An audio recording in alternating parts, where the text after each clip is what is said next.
Over 80% of the world's energy needs are provided by coal, oil, and gas. Although technologies to extract fossil fuels may have changed over the decades, the core products themselves have never been challenged until now. A lot of people question whether a large dinosaur of an oil and gas company can really compete in such a new high-tech environment. Pressure to reduce carbon emissions is putting the future of fossil fuel giants in jeopardy, encouraging the growth of alternative methods to generate and distribute power. We are not just dairy farmer here, we are energy farmers as well. Every private person can produce his own energy. In just 8 years, the value of the world's biggest power companies has halved, leaving industry giants scrambling to redefine their role in this new energy world. When I started my career, we were a monopoly. It's always technology that truly disrupts things. Across the world, old industries are facing disruption on an unprecedented scale. People are not taking our taxis. The pressure to adapt has never been greater. It is always survival of the fittest. That's capitalism. Because where there's threat, there's also opportunity.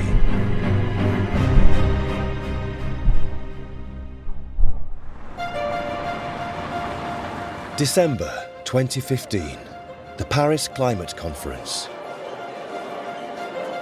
For the first time ever, 195 countries agreed to a legally binding climate deal to reduce carbon emissions.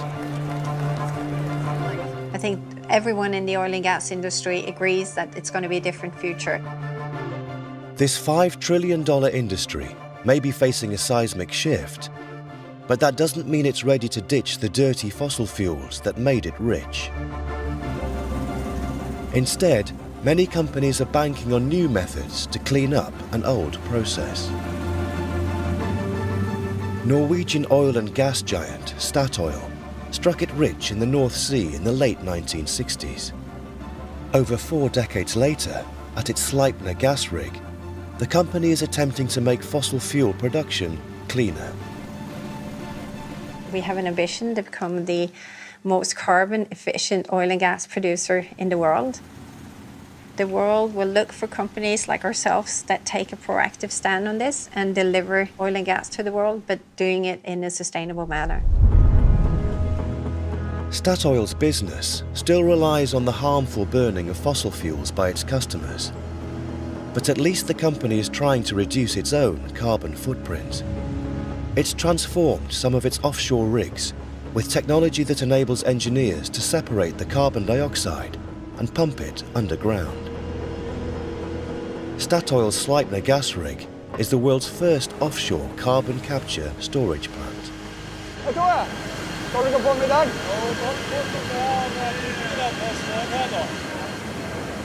At Sleipner, we have a lot of CO2 in our gas. So we need to capture that, strip it out of the gas stream before we can export the gas. In here, you will have a continuous stream of captured CO2 going down through this well into the subsurface about 1,000 meters below us. And then we store the CO2 in the subsurface forever and ever. Each year, Statoil stores 1 million tons of CO2, making extraction less carbon intensive. They believe that prioritizing gas over more harmful fossil fuels will further reduce global warming and keep them relevant for decades to come.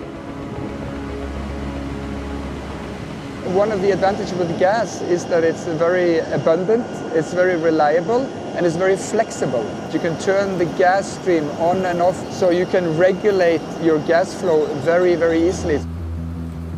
Gas may be reliable, but fossil fuels will always mean carbon emissions. Wind and solar are cleaner, but depend on subsidies. To take on the consistency of fossil fuels, they face a huge challenge: the unpredictable weather. In Bavaria, a tiny village has used those subsidies to take up the challenge. This community believes it's found a way to produce a steady energy supply just from renewable sources, raising the real prospect of a future free from fossil fuels. We have not just dairy milk, we have as well energy farming.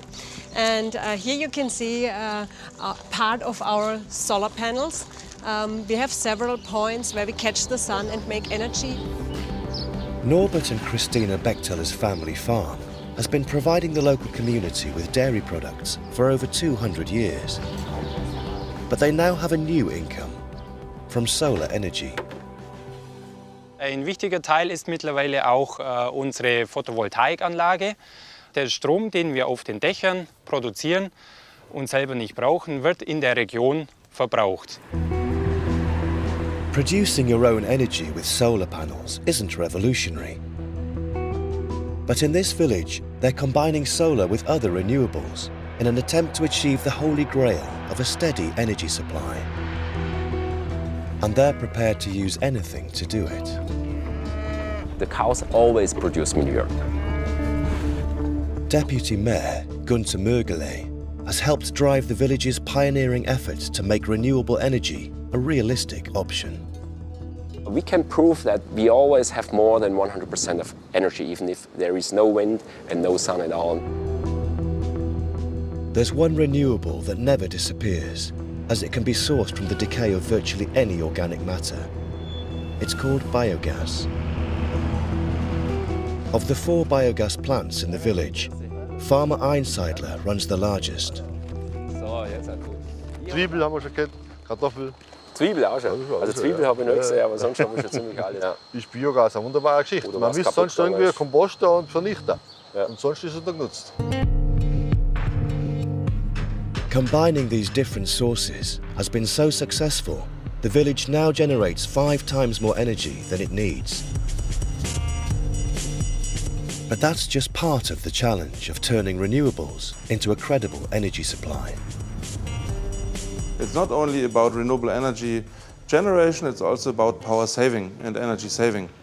In order to be able to use wind and solar power literally around the clock, storage is absolutely key. Within this community, one young company has developed a home battery system that enables the villagers to store the excess solar energy they produce for later use.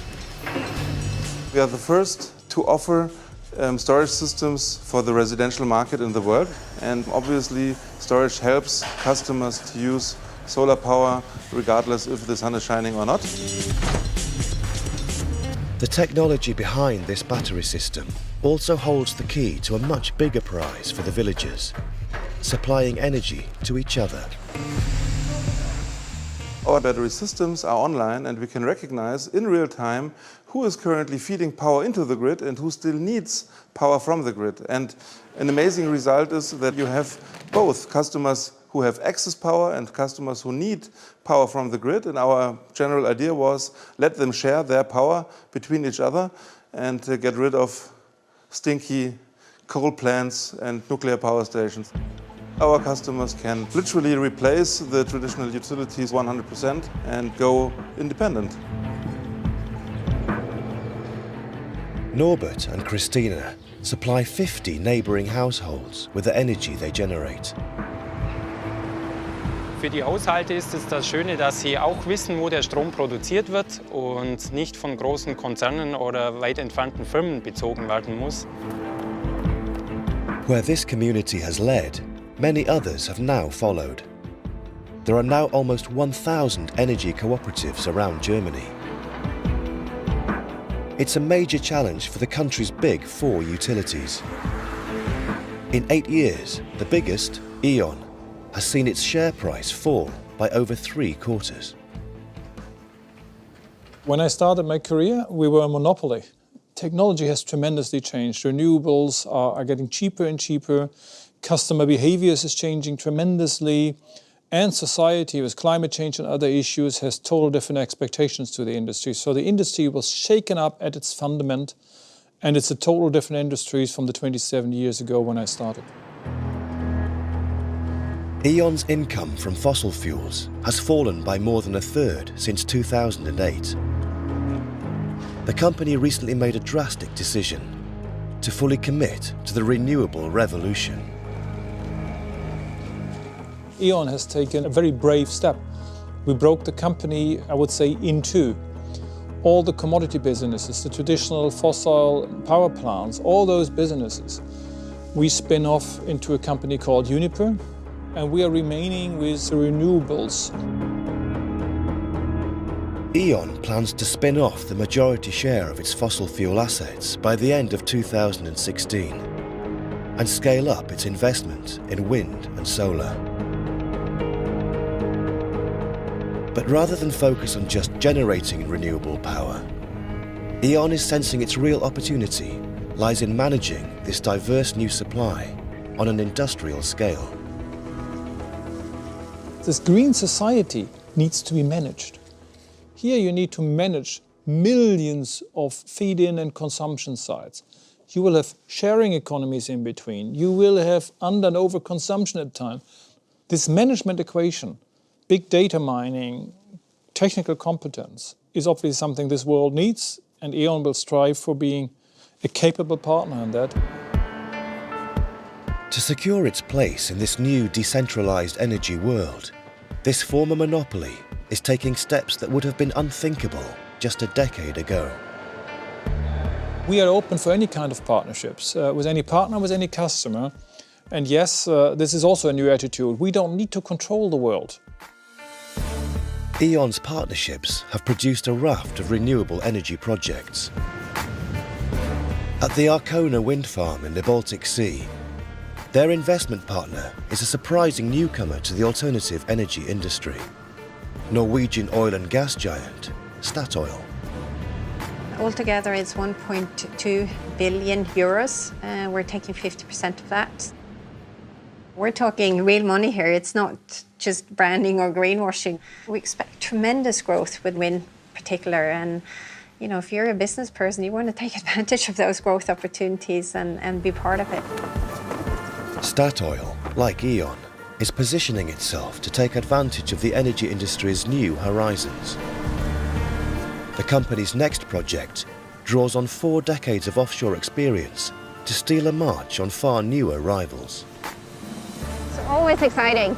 It's the first floating full-scale windmill in the world. Even if it's very windy, it looks like it's still, but it's actually floating. The world's biggest offshore operator has developed a floating turbine that can be mass-produced cheaper and quicker than existing static windmills. I think it actually makes some sense that it was an oil and gas company that came up with this, because we are reusing a lot of technology from the oil and gas sector. We're using platform technology. It's ballasted, it doesn't have any legs. The special software allows the blades to move in certain direction, which optimizes the wind production, but it also makes the tower stand still. Statoil's first floating wind farm is scheduled to be delivered to a site off the east coast of Scotland by 2017. I think this is the future. It's the future of wind, at least.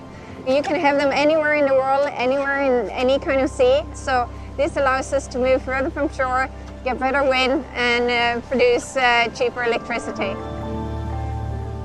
Other fossil fuel giants, including Shell, Exxon, and Total, are also starting to hedge their bets with a range of investments in biofuel, batteries, solar, and wind.